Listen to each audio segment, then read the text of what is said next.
我叫二狗子，自从兄弟狗大黑化后，就天天带着一群坏蛋。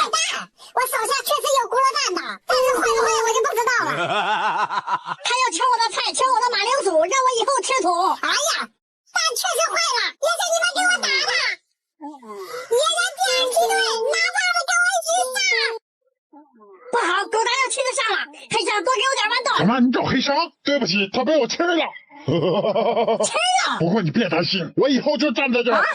这儿总得有个卖货的吧，不然经济疏通是个问题。你说你牙口不好，东西卖的还挺贵，不买了。哎，你别走，牙口不好，就怪我了。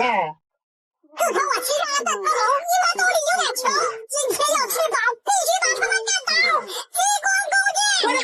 我的豌豆又少了一个，狗大自己亲自上了，果然比他们都厉害。没钱买大米，我们天天啃老玉米。老玉米不好啃，他们的牙齿都挺好。停，这儿停一下，再狠也不能天天啃。现在知道我牙齿为什么不好了吧？闭嘴！打仗的关键时刻，谁有事就管你牙齿好不好？我把镜头出击骑回战场。没钱洗衣机我也买不起。那衣服脏了怎么办？哎呀，我最后一根豌豆。上衣脏了割手搓，内裤脏了下颌挤一洗。太好了，趁狗大去洗衣服，我赶紧去买点豌豆。哎，突然间不想买。这是嫌弃我呀！哎，你别走啊！你别看我脑袋上扣个破纸条，我可是狗蛋派过来的内奸。你过来，我偷偷的告诉你。什么事？快说。你看我这造型，双手画个六，走路栽跟斗，我是脑血栓后遗症。一般人我不告诉他。净耽误我时间，你给我上点去吧！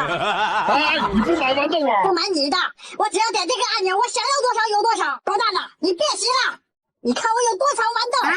本地无常，趁着我洗内裤的时候，你买了这么多，不讲武德。狗蛋子，好像还有口气儿。给我，给你点粮食。给我把内裤晾上。哎呀，这不能晾完再走吗？哎，大胆妖怪，你举过破旗来干嘛？我是来投降的，这不是找不到白旗了吗？所以只好举着狗蛋的背心来了。哎呀，你们真是太穷了，有没有我送你们2个土豆？我叫二狗子，保卫家园成功。本期视频就到这里了。请勿模仿视频内的行为。